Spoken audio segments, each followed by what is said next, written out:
Sampean ngerti tai? Lho kok tai? Iya Kang, tai.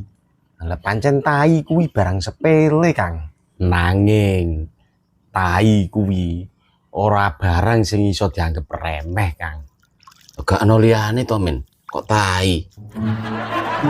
Sampean iki nek diomongi nglawan, seneng wangsulan, rukono sik to.